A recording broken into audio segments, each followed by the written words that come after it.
a devastating attack of the present moment. And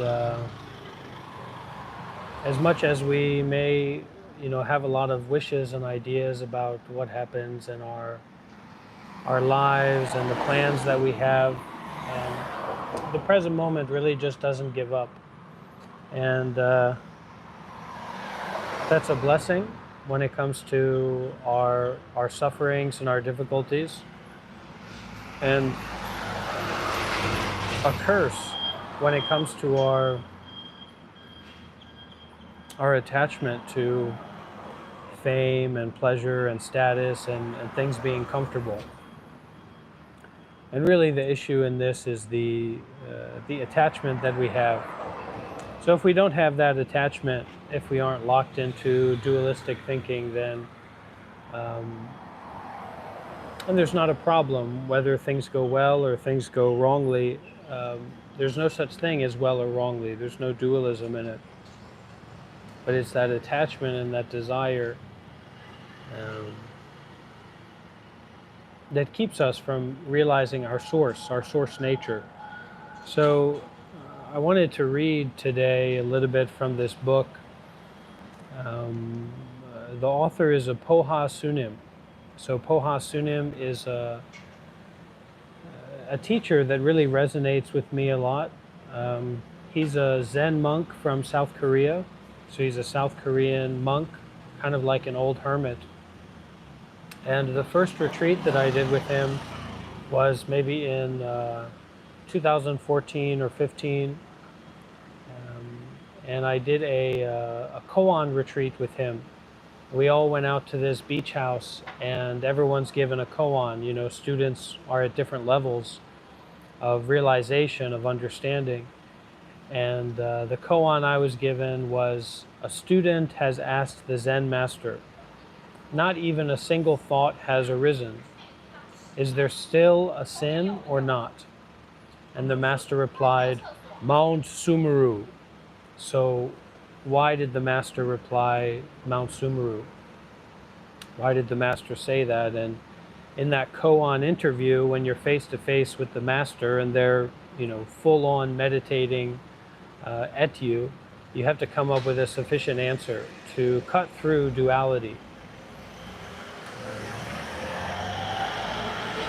And I remember at that retreat, it's a little bit noisy by the road here, but I remember at that retreat, at one point, another one of the participants asked the master some question about morality, and how, well, what are we supposed to do when there's a bad person doing bad things or we're in a bad situation?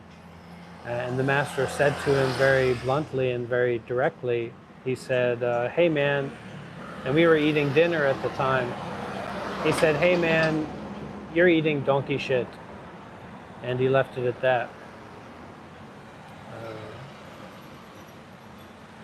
So a lot of the time we may actually think that we're practicing well or that we're understanding what's going on, but we're viewing from the perspective of duality. We're viewing from the perspective of an absolute right and an absolute wrong. And that means that instead of realizing or coming across this incredible source nature, Shishi, thank you, we're actually, eating garbage.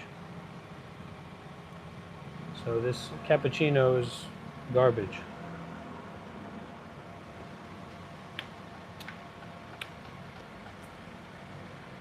So another time is a retreat I went with him on in South Korea. So the first retreat was in America, and this retreat was in South Korea, and quite a few Western people were there. And one of the students who was participating, we were going for a walk and viewing some kind of hermitage out in the distance, and the student was asking him this question about, who owns that hermitage and, what actually goes on over there. And he actually let out a great gust of wind from his rear. And he said, how about that answer? And he left it at that.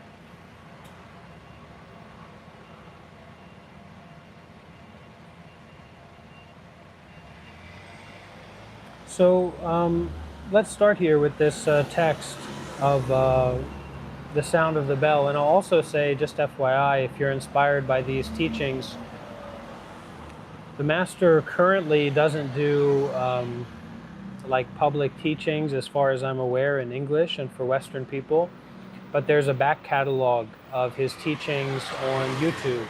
So if you search on YouTube for Poha Sunim, you'll come across some of his videos, and it's a really wonderful teacher for that mindset of not knowing, a kind of wide open awareness and no chance to really understand, no chance to grasp a hold of a particular thing that he says. So let's get into this reading together. The sound of the bell. So, what is the value of life? What jewel do you have right now to share with others? How does our daily activity flow from our center?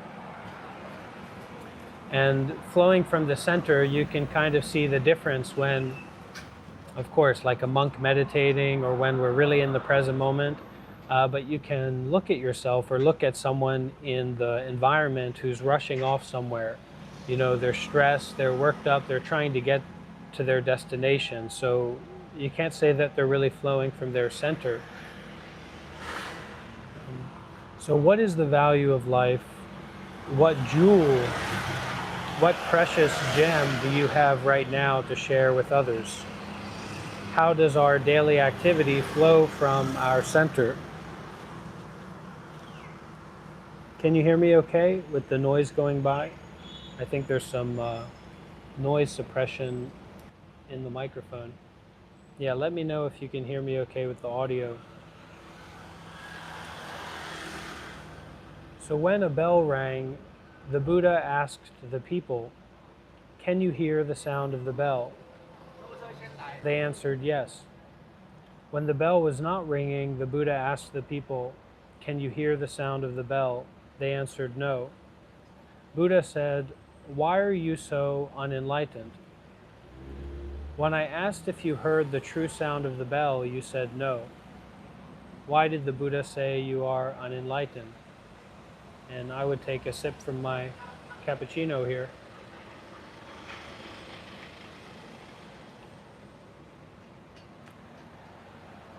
And Master Poha Sunim here says, I would answer, before the clouds gathered in Virginia, rain fell in Washington, D.C. The sound of the bell comes from inside of you. Where inside of you is the sound of the bell coming from? The sound is coming from the empty valley where there is no echo. So you may bring that as a point in the mind. Is there a place inside of you that you could call an empty valley where there is no echo? Ananda was one of the Buddha's disciples. After the Buddha passed away, Ananda asked the Buddha's successor, Mahakashyapa, when the Buddha transmitted the Dharma to you, what did you receive besides the golden bowl? Mahakashyapa answered, Ananda, go and knock down the flagpole at the door in front. Why did the Master tell Ananda to go and knock down the flagpole at the door in front? Ananda couldn't understand the meaning. He meditated day and night until he got the answer. Finally, when he got the answer, he also received full enlightenment. If the question is really effective, enlightenment is there with the answer. What really was transmitted? So what do we really gain? What do we really understand? What freedom do we really get when it comes to enlightenment? You know, what is it actually? And here in the answer, this enlightened person, Mahakashyapa, asked Ananda, who wasn't enlightened, Well, Ananda asked him, when the Buddha gave you the seal of approval, what did you receive besides the golden bowl? And Mahikashyapa answered, Ananda, go and knock down the flagpole at the door in front. So it's a real cutting through dualistic thinking. It's cutting through the importance that we give to our personal dualistic perceptions, ideals, ideas, and concepts.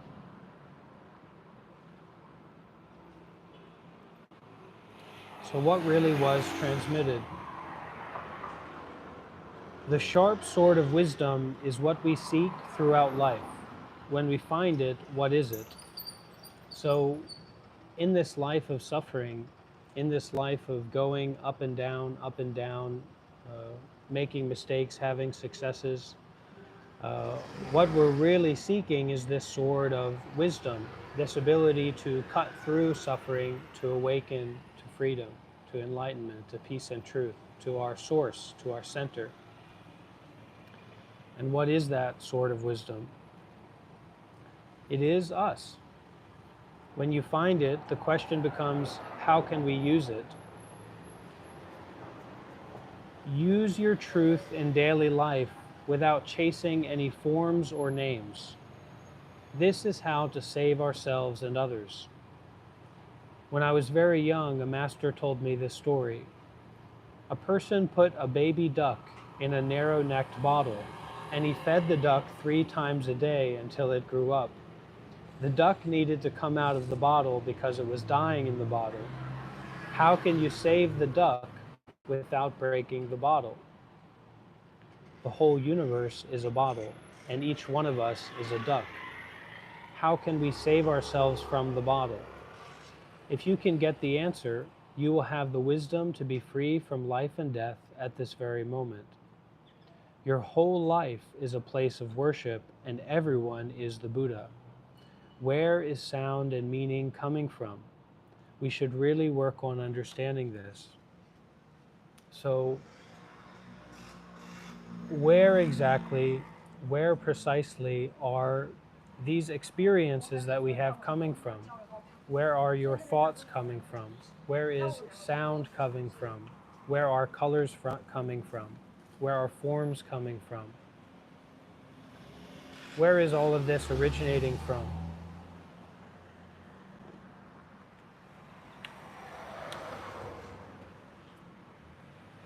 Can you see that? Can you know that?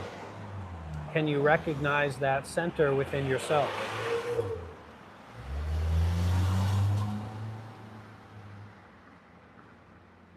Because when we make up a worldly or conventional description of how all of this reality is coming together, that's not coming from our center. That's coming from stories, ideas, concepts of the outside world, things that we've been taught, things that we've learned, things that we've been told.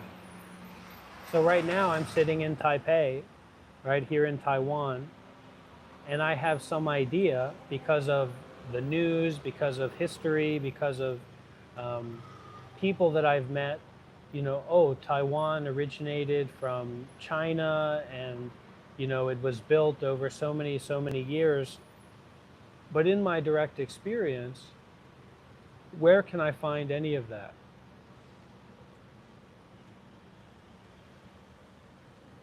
Where can I find a story about reality in reality itself? And the matter is that you cannot. You cannot find a story in reality. Just like you cannot find a story in the taste of the cappuccino. You can make one up, but you can make anything up. So these dualistic ideals about this cappuccino is good or this cappuccino is bad is just something that is assumed up. It's just something that is like a created truth. It's made up. And in fact, materials are also just kind of made up, right? And they are expressions of the center. They are expressions of the source. And where is your center? Where is your source? Where is the source of your life? Well, the master says here, and I think it's quite apt and it's a good pointer. He says,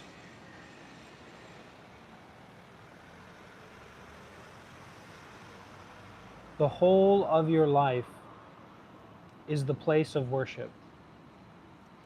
The whole of your life is the ground of ultimate truth, ultimate reality. And that word, that term, it's not something to get stuck on. It's not something to understand. It's not something to contemplate about. What is ultimate reality? What is the source? What is the center? Because the center is already, the source is already, the ultimate is already. That's why it's ultimate.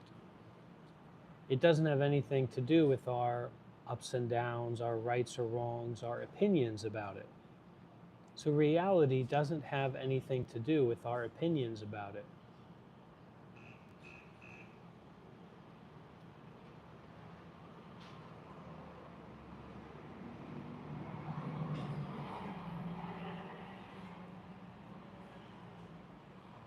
Your whole life is a place of worship, and everyone is the Buddha. And this applies to anyone and to everyone, whether you're Baba Tilu or Kashyap Pandya or whoever else is here. Where is sound and meaning coming from? Because this, what you're hearing now, and what I'm hearing also in the street as things go by, that's just sound. I may give or apply meaning to that, but where is that meaning coming from? Where is the sound coming from?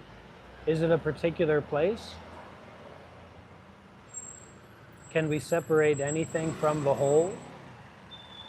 If we say that we need to go over there as soon as possible, we need to get there, what guarantees us arriving at our destination? And what is over there? How can you know where you are, what is over there? You cannot and you don't. And so coming back to, arriving at the realization of our center, the core of our lives, this is actually the ground of reality. So it's said by one master that this is actually what gives us hope. Because this ground of being, or this center, is the same between Buddhas, sages, and ordinary suffering people. So no matter how much we suffer, no matter how much we get tangled in appearances of thought, appearances of our possessions, appearances of our desires, our fears, our relationships, this center is ever unmoving. And to realize that, okay, is to save the duck from the bottle. The whole universe is a bottle, and each one of us is a duck stuck inside. How can we save ourselves from the bottle? How can we save ourselves without breaking the universe? If you can get the answer to this, you will have the wisdom to be free from life and death at this very moment. Your whole life is a place of worship, and everyone is the Buddha. Where is sound and meaning coming from? We should really work on understanding this. Questioning and answering.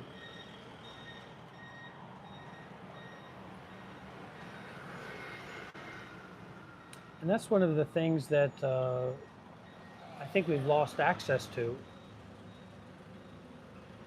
because the education system is by and large preparing us to be workers and forcing us as children to memorize, to follow a script, to regurgitate.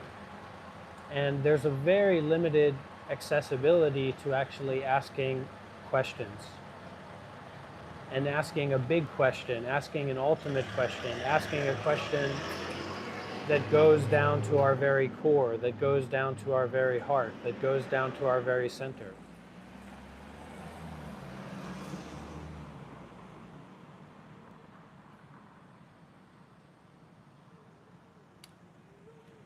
We have many questions in life. How many answers do you have? Only you can ask and answer. When you have a good question, you are very close to the answer. Many parts of the Bible and the Buddha's sutras are composed of questions and answers. Disciples asked, Jesus answered. Disciples asked, Buddha answered. The question and the answer is the way to the universal center of all beings. Every question has a reason. There is a reason you are asking the question. If you are really seeking the truth, you must first ask, what is questioning? What is answering? If we don't get this point, we are struggling with dualistic situations. This is mine, this is yours.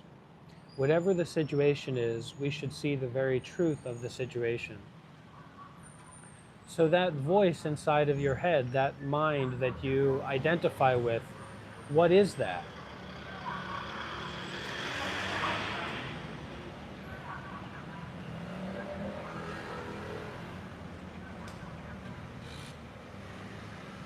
What is it that's asking the question?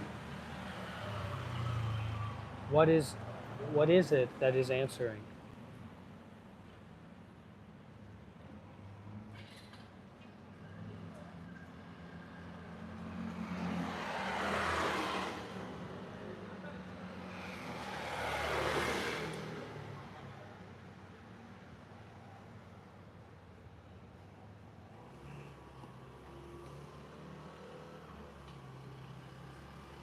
So this is to turn our mind around from looking outside, from understanding outside, from planning outside, to the nature of our minds.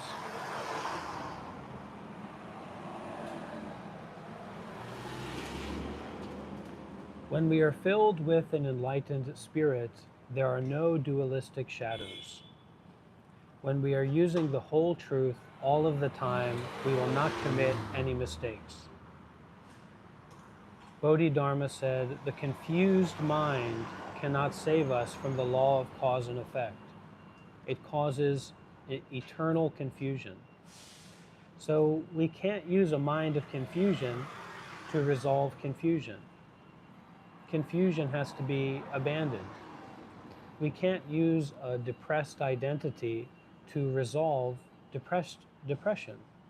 We can't use a depressed identity to resolve anxiety.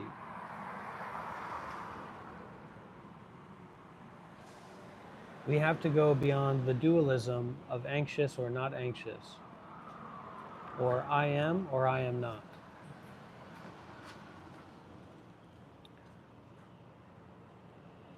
The mountains exist only because of plains. Sages exist because of confused people. A monk asked the master, 10,000 teachings return to one. Where does the one return to? The master said, I made a hemp robe. It weighed 7 pounds. Why did the master say, I made a hemp robe. It weighed 7 pounds?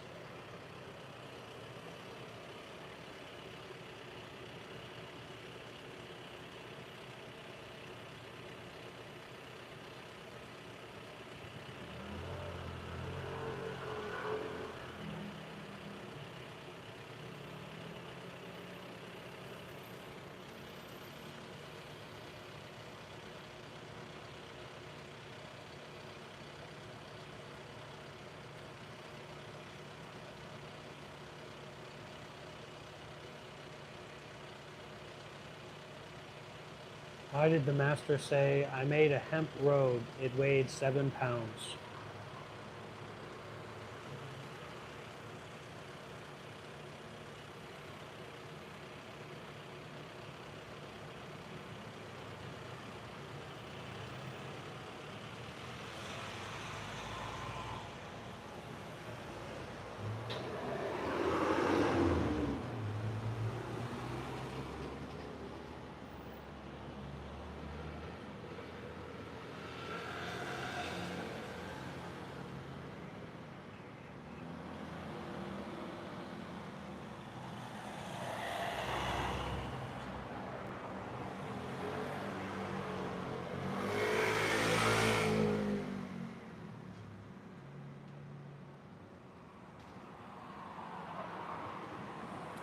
The doctrinal cage is so strong. So this doctrinal cage is a cage of dualistic points of view, perceptions about ourselves and others, the inside and the outside, the good and the bad, the right and the wrong, the internal religion of our mind, the internal belief systems that we hold,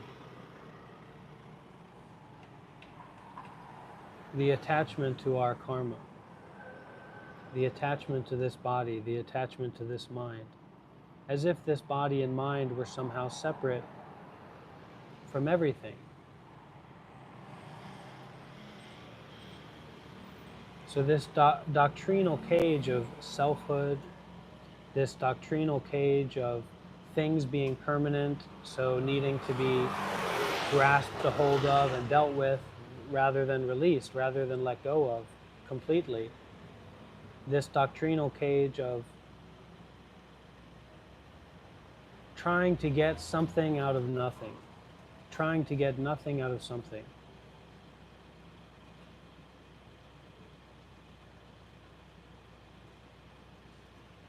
Trying to have eternal life, trying to control our bodies and our minds, trying to control the outside environment.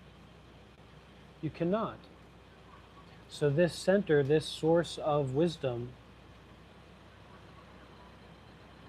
is not based in any sense of management of the environment or the internal structure.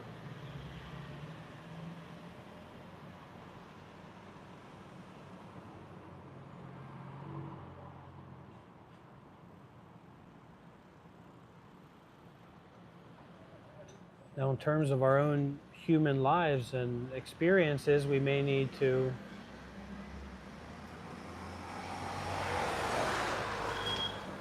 not drink boiling hot water and take care of the body, take care of the mind as best we can. But this source, this center, this eternal center, it does not depend in any way on an internal structure of belief based on the past and the future and a personal identity. So it's something that is independent of all of that. It's an uncreate. This created truth, this created identity arises out of this uncreated, unbounded, primordial center.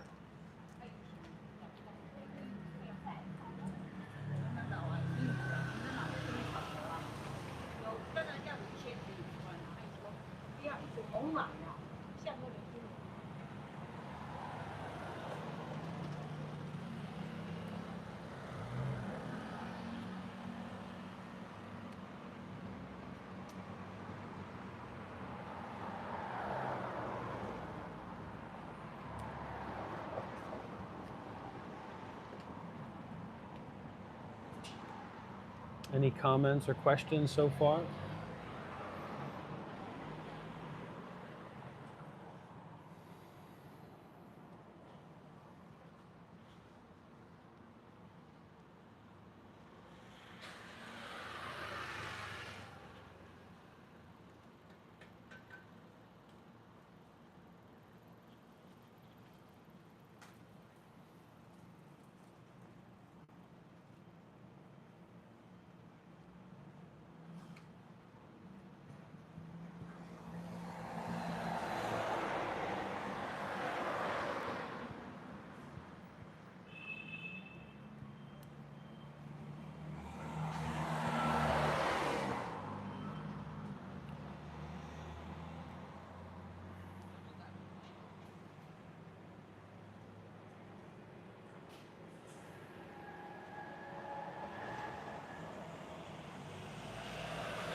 We're going to keep going, Joe, and you can start back at the beginning if you like.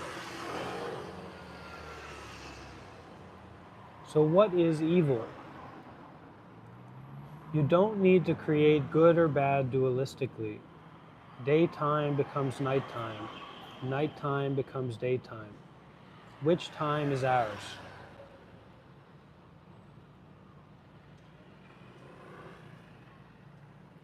Why do bad things happen to good people? Buddha said not only good people suffer, all beings suffer, without exception.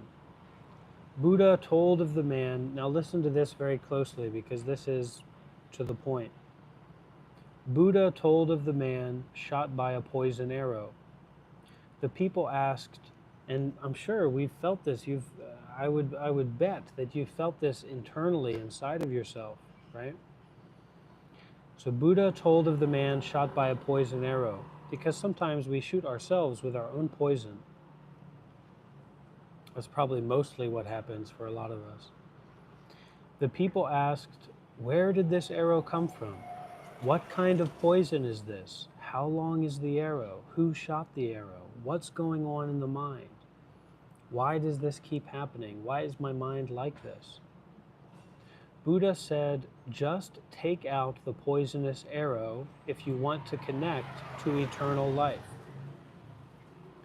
When we release all dualistic attachments, all beings, friends, neighbors, become one body, one mind. Even though the world seems very bad, we have hope because our center is the center of the whole universe and is the same as the center of all the sages. Our daily life is a ceremony to God and to all truth. So our moment-to-moment experience, regardless of what we're doing, regardless of where we are, regardless of what's going on, our daily moment-to-moment life is a ceremony to God and to all truth. We are living a life with a purpose. Where are we headed? What is real? What is delusion? Nothing is permanent. All of life is re-examination in order to connect to eternal truth in every single moment. Life is about connecting with the eternal truth. Enlightenment is easy. Re-examination is difficult. Dualistic thinking is a cage. We should unlock all of the doors.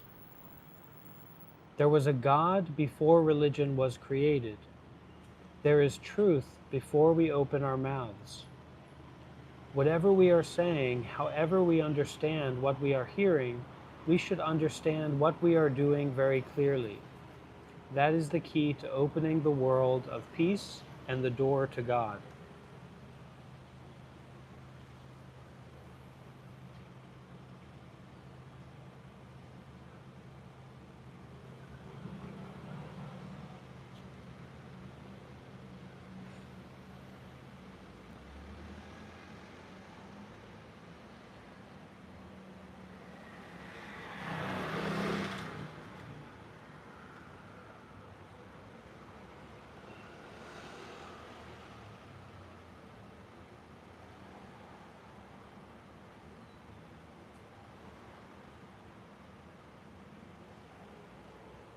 I've had in my mind today a bit of a mantra from Ajahn Brahm, where he often speaks about people who go through, because most people who come towards Buddhism or come towards the teachings of the Buddha to end suffering, they tend to be suffering a lot. They're looking for a way out of it.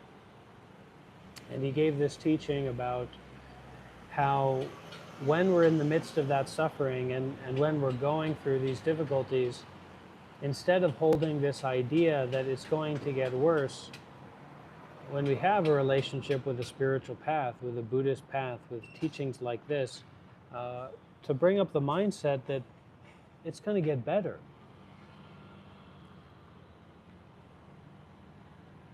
That this experience, this situation, this mental phenomena, this realm of existence that one is going through, as long as you have this connection to spiritual path, to reconnecting and re-examining your center and your habit energies that pull you away from your center, it's going to get better, better and better and better. And this gives us a sense of hope and inspiration to not cultivate or dwell on negative thought formations or negative emotions that come up, which sometimes they do.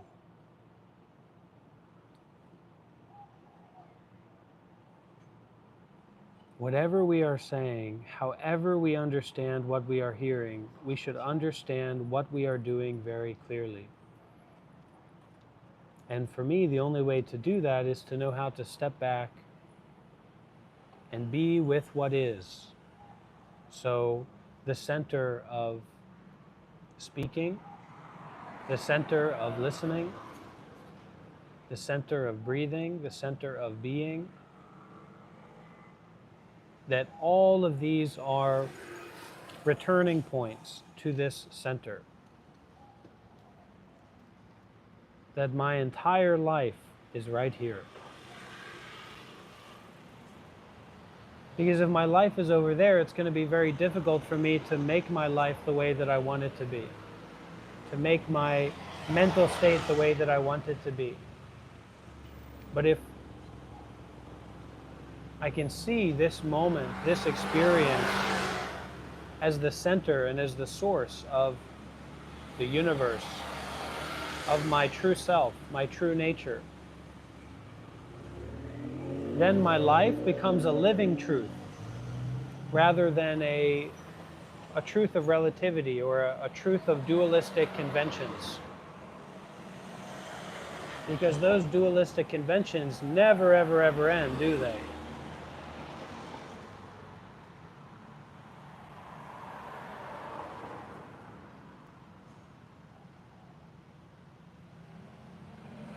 So returning to the center, returning to your center, acting from your center. Kind of like in Kung Fu. When I used to be a monk, everyone said, do you do Kung Fu? And how you have to be very centered. A lot of the Kung Fu work is to be centered, to be grounded. And you can act from that center. But you can't act when you're off balance. So if you're putting your balance over there, it's no wonder that you're going to be off balance most of the time. Your balance has to be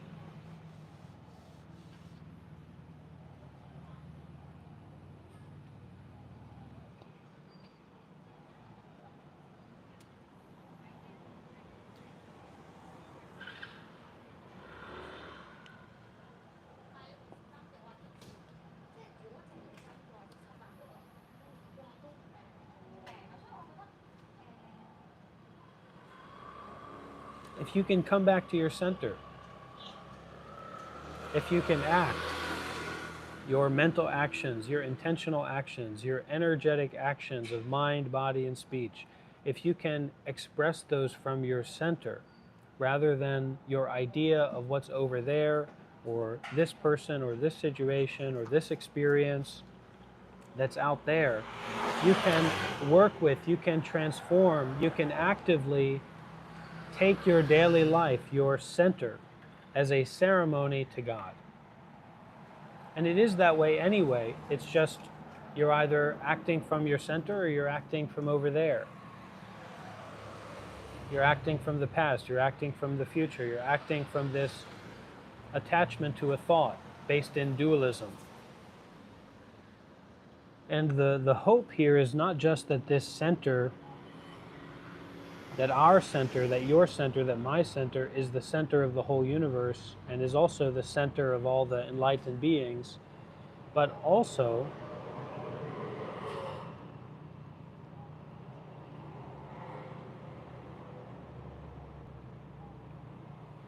that this center has the power of impermanence. This center has the same degree of power as death, as change. So it's very vital, it's very alive, it's very primordial, it's very reliable.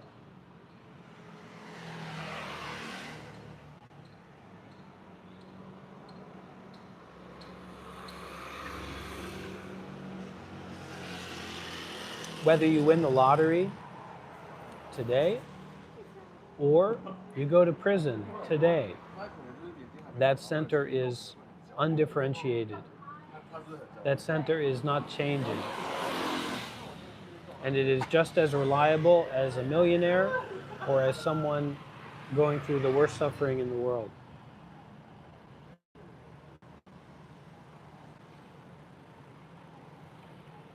The living truth. I'll bring this here. The living truth is not different from daily life. And reminder, we're reading through the teachings of Poha Sunim, who he also has some videos on YouTube. The living truth is not different from daily life. Every single affair of life, every single moment of your life is the living truth. Your silence, talking, stillness are all the living truth. When you study a religion deeply, you can find the living truth within it.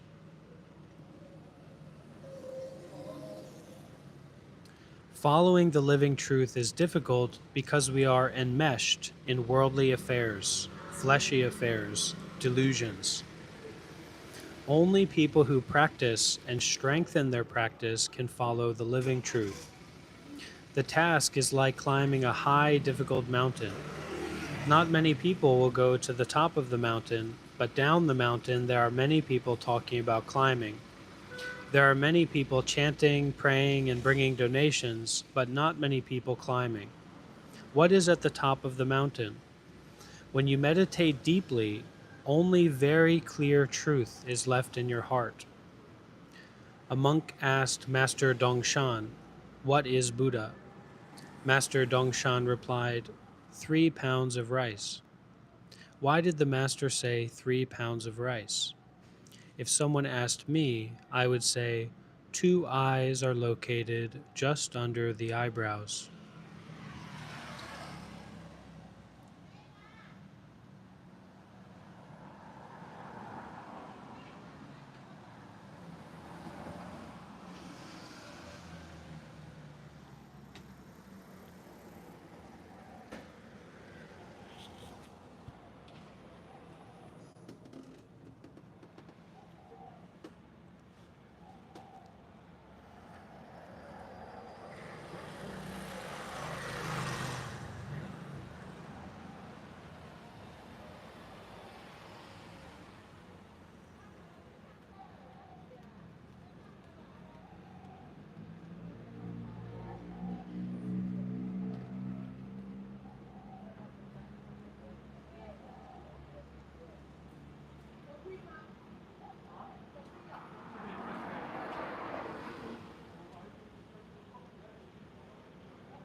Let's climb the mountain.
If we don't know what that kind of means about climbing the mountain, it means sitting here and facing your suffering, facing the reality of your mind, and coming from and returning to your center. Your center that is not about anything. It's not about any idea about yourself or others or the external or the internal world. but it's the center of awareness itself. And climbing the mountain is to sustain attention on that center of awareness itself.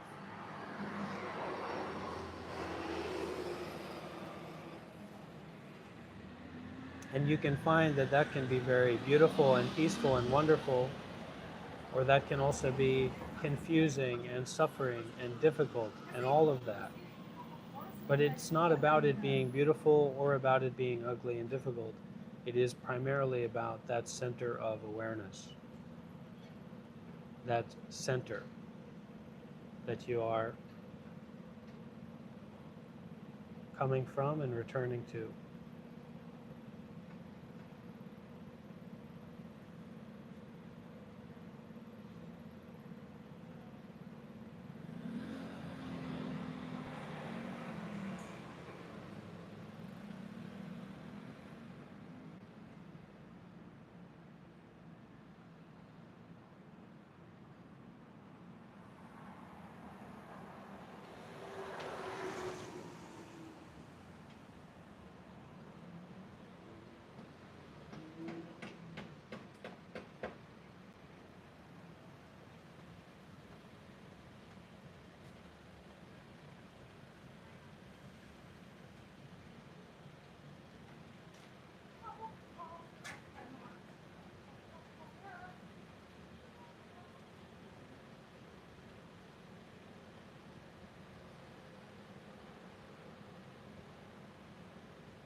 So it's this drastic idea, this drastic teaching that your center, that you are not over there.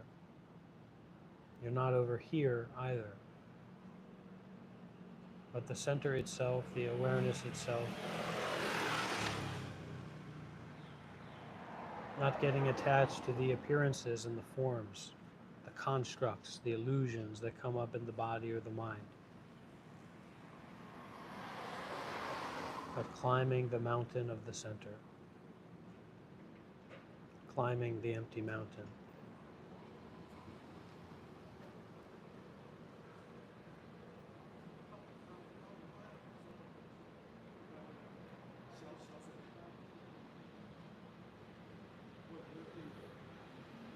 Not to get something, not to go somewhere, but as an expression of your center.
And that center of awareness, that center of attention, you can use the breathing.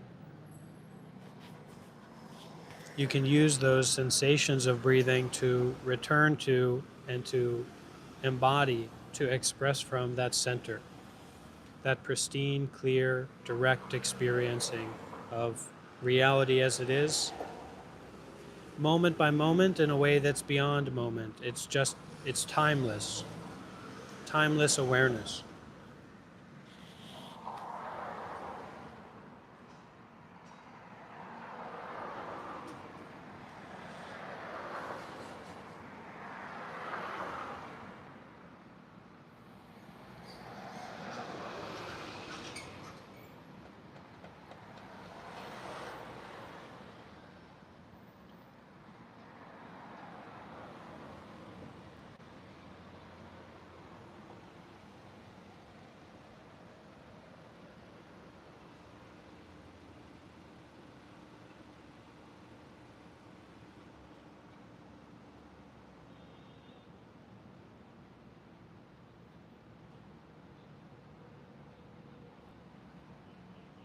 You may be able to feel that center, that source of awareness opening out, widening out, kind of clearing, refreshing, dissolving out, effervescently dissolving out all of those illusions, all of those forms, all of those attachments that build up in the mind.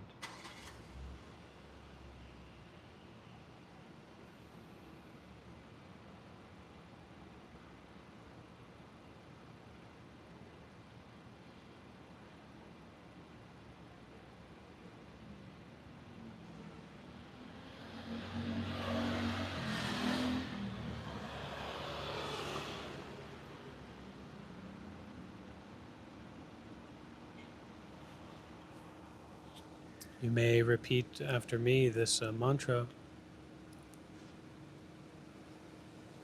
This source is the same as the source of all the enlightened masters throughout all time.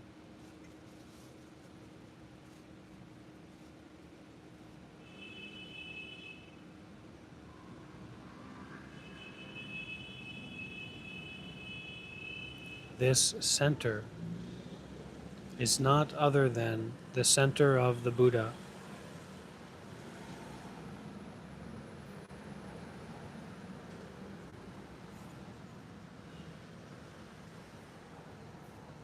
This center is none other than the center of the entire universe.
So as it says here,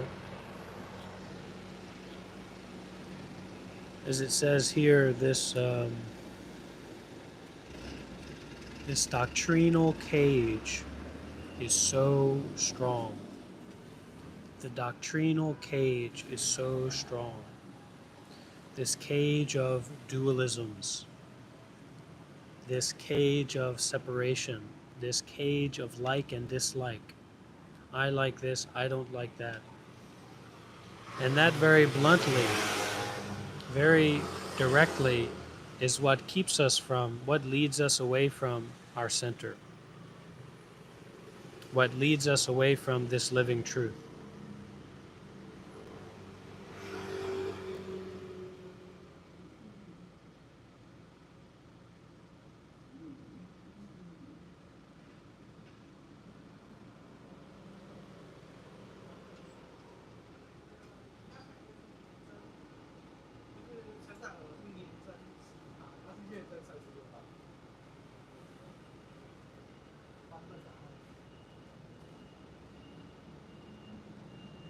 Whatever has a form as a whole is all illusory.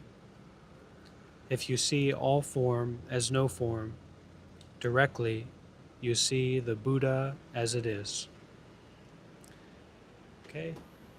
Uh, just a brief moment. If anyone has any questions or would like to share their experience of the talk today, you can leave a comment, and then we'll end the live stream.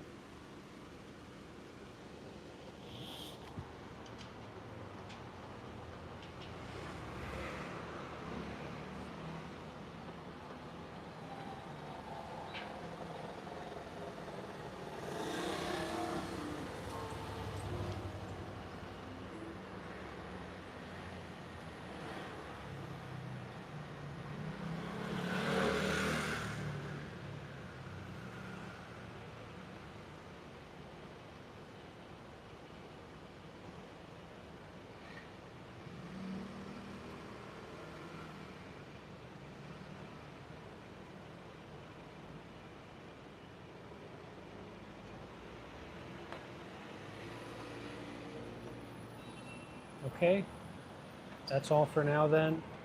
Don't forget to leave a like, leave a comment, and if you haven't seen it already, I also uploaded a video, 4K video, very nice quality, walking through Sunshine Park in Taiwan and sharing a little bit about my mindset and experiences these days. So you're welcome to check that out, and sending you all of the blessings, all the love, all the light that I can. And I hope that your journey will be peaceful and cool and free. All right. See you all again sometime soon. Bye bye.